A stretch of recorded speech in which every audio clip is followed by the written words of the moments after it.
എല്ലാവർക്കും നമസ്കാരം.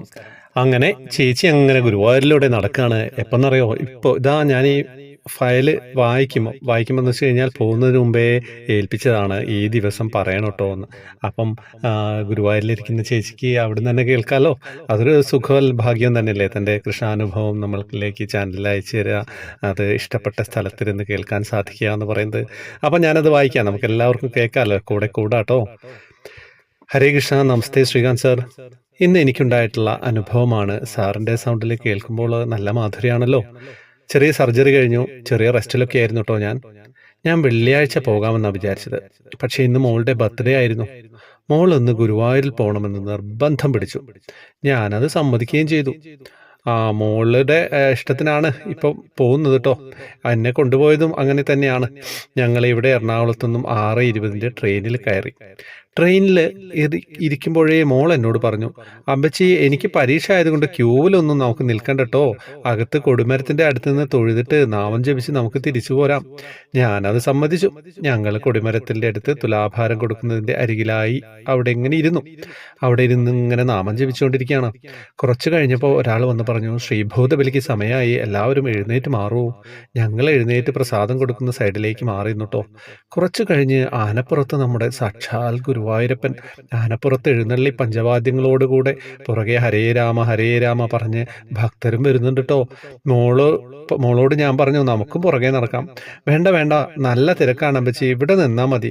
ഞാൻ വിഷമിച്ചുട്ടോ, കേട്ടു നിന്നു. അങ്ങനെ നിൽക്കുമ്പോൾ ആനയുടെ പുറകെ ഹരേ രാമ പാടി ഒരു 2 റൗണ്ട് കഴിഞ്ഞപ്പോൾ ഞങ്ങൾ നിൽക്കുന്നതിൻ്റെ തൊട്ടരികിൽ അവർ വന്നു നിന്നു.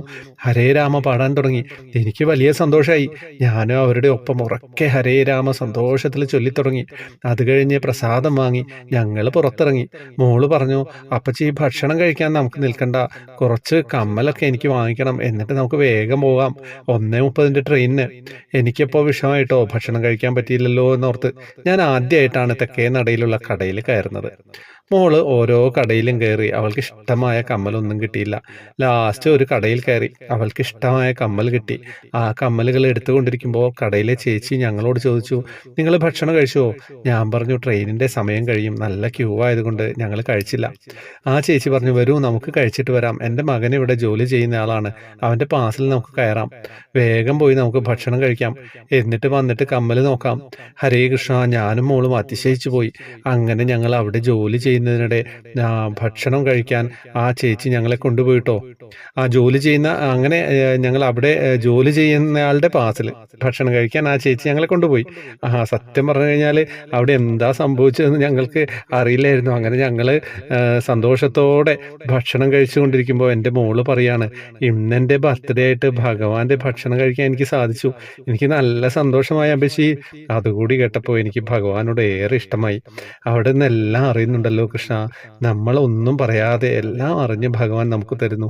ഭക്ഷണം കഴിഞ്ഞ് തിരികെ ആ ചേച്ചിയുടെ കൂടെ കടയിൽ നിന്ന് സാധനം വാങ്ങിച്ചപ്പോൾ ആ ചേച്ചി ഒരു കാര്യം കൂടെ പറഞ്ഞു, ഇനി വരുമ്പോൾ ഇവിടെ ഫോണും ബാഗും ഒക്കെ വെച്ചോളൂ. പോരുന്ന നേരം ആ ചേച്ചിയോട് കൂടുതൽ നന്ദി പറഞ്ഞു. ഞങ്ങൾ അവിടെ നിന്ന് 1:30 ട്രെയിനിൽ കയറി എറണാകുളത്ത് നിന്ന് പോന്നു. ഹരേ കൃഷ്ണ. ജയ് ശ്രീ രാധേ രാധേ. അതിലെ ഹൈലൈറ്റ് എവിടെയാണറിയോ? മോളുടെ ആഗ്രഹപ്രകാരം പോവുകയാണല്ലേ ഗുരുവായൂർ. അപ്പം ഗുരുവായൂരപ്പൻ്റെ അടുത്തെത്തിയിട്ട് ഭക്ഷണം കഴിക്കാണ്ട് എങ്ങനെയാ ഭഗവാൻ വിടുക? അപ്പം അത്രയും കടകളിലൊക്കെ കയറിയിട്ട് ഒരു ചേച്ചിയുടെ കടയിൽ കയറി. ആ ചേച്ചി അവിടെ ആരാ കൊണ്ടുവന്നത്? ഭഗവാൻ തന്നെ കൊണ്ടുവന്നാ. എന്താണെന്ന് വെച്ച് കഴിഞ്ഞാൽ അങ്ങനെ കുഞ്ഞു മക്കളെ അങ്ങനെയൊന്നും ഭഗവാന്റെ ഭക്ഷണമൊന്നും കഴിക്കാതെ അങ്ങനെ വിടാൻ പറ്റില്ല എന്നുള്ളത് സത്യമാണ്. അങ്ങനെയാണ്. അല്ലെങ്കിൽ എത്ര കടകളുണ്ട് ഗുരുവായൂർ. ആ ചേച്ചി ഇവരെ കൊണ്ടുപോയി ഭക്ഷണം വാങ്ങിക്കൊടുക്കുന്നു. അതും മോളുടെ ജന്മദിനാണ്. കണ്ണനെല്ലാം അറിയാമല്ലേ, എല്ലാം അറിയാം, ഒരു സംശയമില്ല. നമ്മളുടെ ജന്മദിനവും എല്ലാ കാര്യങ്ങളും ഭഗവാൻ അറിയാം. പക്ഷെ നമ്മൾ നല്ല സ്നേഹത്തോടെ ഭഗവാനെ കാണണം. അപ്പം ഭഗവാൻ അതിനനുസരിച്ച് തന്നെ നമ്മളുടെ കൈ പിടിച്ചോളും. ആ ഗുരുവായൂരുണ്ടായിട്ടുള്ള ഈ നിമിഷങ്ങളൊക്കെ നമുക്ക് മനസ്സിലിങ്ങനെ വരികയാണല്ലേ.